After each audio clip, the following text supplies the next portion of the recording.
አለይኩም ወራህመቱላሂ ወበረካቱ። ዛሬ ደግሞ አላህ ሱብሃነሁ ወተዓላ በዶለታችን ጊዜ በምቾታችን ጊዜ ስለመታወቅ እናወራለን ማለት ነው በአላህ ፍቃድ። ነቢያችን ሰለላሁ ዐለይሂ ወሰለም እንዲህ ይላሉ፣ ተዐረፍ ኢለላሂ ፊረኻ ያዕሪፉከ ፊሽዳ። አላህ ሱብሃነሁ ወተዓላ በዶለትህ ጊዜ በምቾትህ ጊዜ ማለት ነው ተዋወቀው። ያዕሪፉከ ፊሽዳ በችግርህ ጊዜ ያውቅሃልና አሉ ነቢያችን ሰለላሁ ዐለይሂ ወሰለም።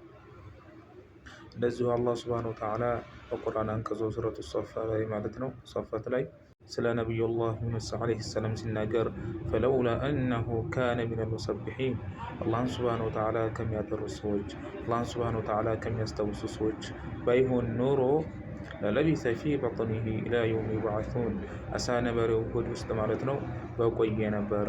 ኢላ የውም ዩብዐሱን እስከ የውመል ቂያማ ድረስ አሳ ነባሪው ሆድ ውስጥ ማለት ነው በቆየና በበሰበሰ ነበር። ነገር ግን ከዚህ በፊት አላህን ሱብሃነሁ ወተዓላ የሚያዋሳ ስለነበር የሚዘክር ስለነበር ከዛ ከጭንቀቱ አዳነው አጣነው ይላል።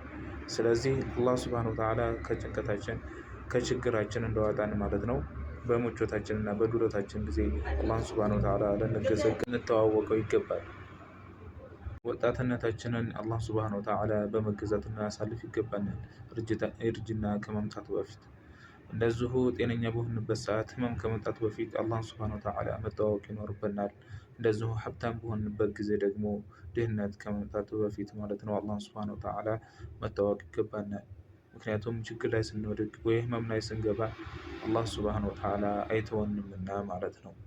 ላኢላሃ ኢላ አንተ ሱብሓነከ ኢኒ ኩንቱ ሚነዝ ዛሊሚን ስንል ማለት ነው አላህ ሱብሃነሁ ወተዓላ ከዛ ችግር ከዛ በላይ ያወጣናልና አላህን ሱብሃነሁ ወተዓላ በዶለታችን ጊዜ እንተዋወቀው እላለሁ። ጥቅሙ ለዱንያ ብቻ አይደለም፣ ለአኼራም ከቀብር ቅጣት ከሲራጥ ከጀሃነም ቅጣት አላህ ሱብሃነሁ ወተዓላ ይጠብቀናል ማለት ነው። በዱለታችን እና በምቾታችን ጊዜ ማለት ነው አላህን ሱብሃነሁ ወተዓላ በመገዛት እናሳልፍ እላለሁኝ። እኔም የተናገርኩት እናንተም በሰማችሁት ማለት ነው ተጠቃሚ አላህ ያደርገን። ወሰላሙ ዐለይኩም ወረሕመቱላሂ ወበረካቱ።